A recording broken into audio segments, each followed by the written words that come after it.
about a rabbit who wanted to visit the stars when the sky turned orange. Maura Voss was reading a story about a rabbit who wanted to visit the stars when the sky turned orange. She stopped mid-sentence. 26 children sat on the carpet in front of her, cross-legged, their eyes wide and waiting. She looked past them to the tall classroom windows and saw fire falling from above. Not meteors, ships, dark ones, shaped like teeth, dropping through the clouds in long, straight lights. The ground shook. A few of the younger children screamed. One boy, barely 5 years old, grabbed the leg of her chair. "Miss Voss," he whispered. She closed the book slowly. She smiled, even though her heart was hammering so hard she could hear it in her ears. That was the first thing they taught you when you worked with children. You never showed fear, no matter what. "All right, everyone," she said, keeping her voice soft and warm. "We're going to play the hiding game. Remember the hiding game? Everyone stays together, everyone stays quiet, and we go to the safe room. Can you do that for me?" They nodded. Some of them were crying, but they nodded. Haven's Reach was not a big colony. It sat on the edge of human space, a green and quiet world where families came to build simple lives. There were farms, a few small towns, 2 schools, and an orphanage that looked after children who had lost parents to accidents or illness on the frontier.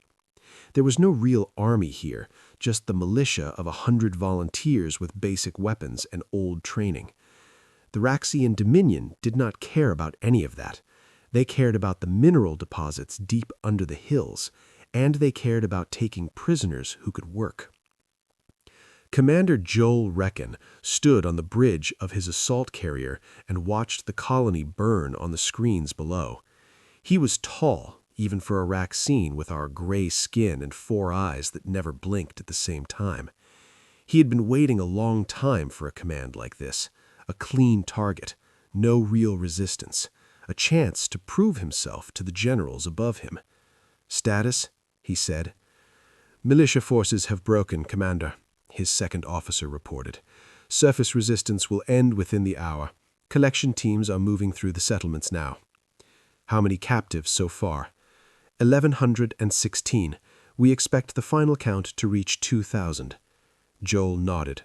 2,000 labor units from a single raid. The High Command would be pleased. He might even receive a promotion. He did not ask who was being collected.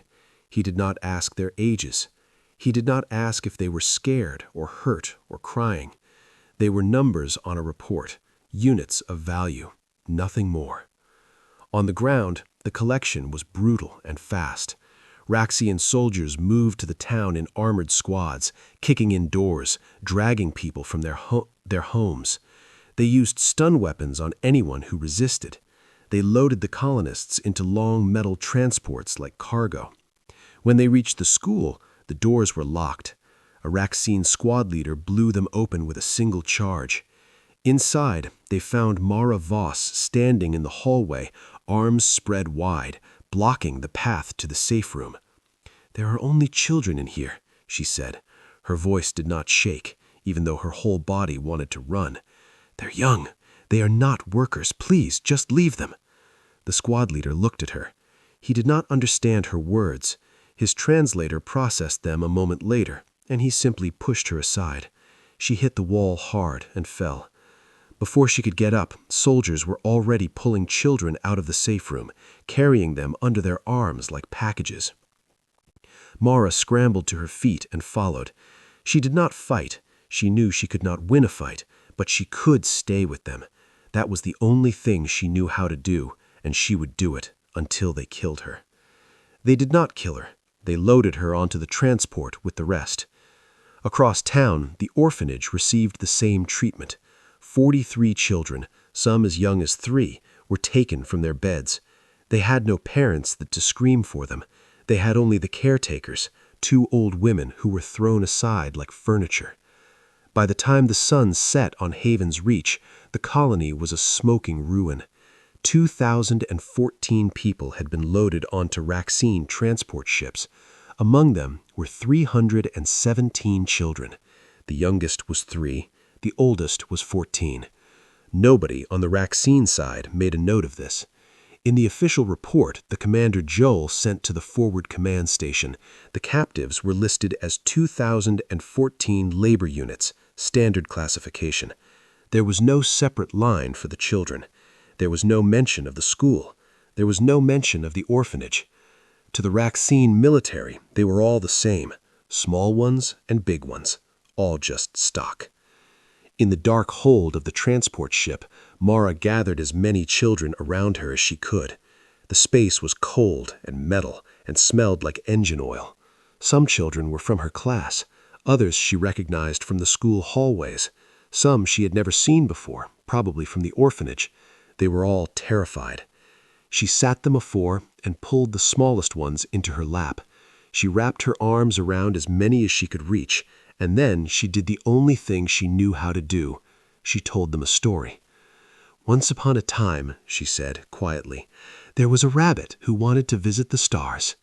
The children listened. Some of them stopped crying. Some of them pressed closer to her, tiny hands gripping her shirt, her arms, her fingers.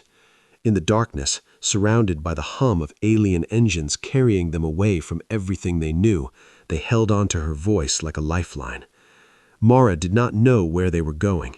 She did not know what would happen to them, but she made a promise to herself. Right there in that cold metal room, with 317 children breathing around her, she would keep them alive. She would keep them together, and she would wait. Because somewhere out there, beyond the stars that the rabbit in her story wanted to visit, people would find out what had happened, and when they did, they would come. She was sure of it. Humans always came for their children.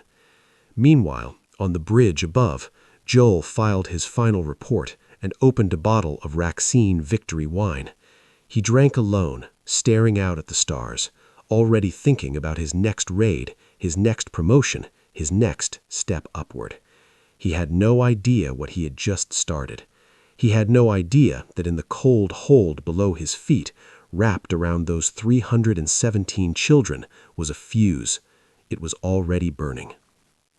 The handful of survivors had escaped into the hills of Haven's Reach, bleeding, burned, shaking with rage and grief. They dragged a damaged communication unit to the top of a ridge and pointed it at the sky. The signal flew outward at the speed of light, bouncing from relay to relay, crossing the vast emptiness between stars. It would reach human space within hours, and when it arrived, everything would change. General Ferric Vaughn had not lost a war in 219 years. He stood in the command hall of Citadel Korth, a massive ship carved into the side of an asteroid deep in Raxine-controlled space. Around him, dozens of officers moved between holographic maps and data screens, managing an empire's worth of military operations, fleets, supply chains, troop movements, conquered territories. It all flowed through this room, and it all flowed through Vaughn. He was old enough that the gray plates of his skin had darkened to almost black, old enough that 3 of his 4 eyes had dulled to a pale yellow, while the 4th still burned bright. He walked slowly now, but every officer in the room still straightened when he passed. He earned that fear over centuries of careful, brutal, efficient warfare. Vaughn did not enjoy cruelty. He did not enjoy kindness either. He enjoyed results. War, to him, was a math problem. You measured the enemy's strength, you calculated the cost, and you applied force where it was cheapest and most effective. That was all. Emotion was a mistake.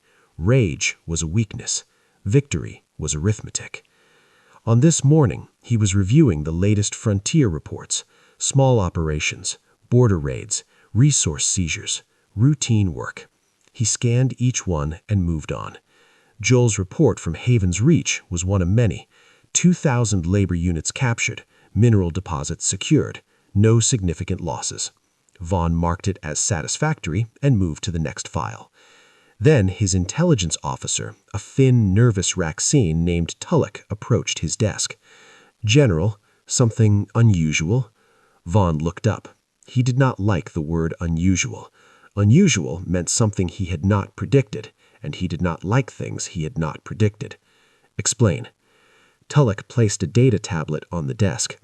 It is the humans, sir. All of their diplomatic channels have gone silent, every single one. Their ambassadors across the Concord have recalled themselves.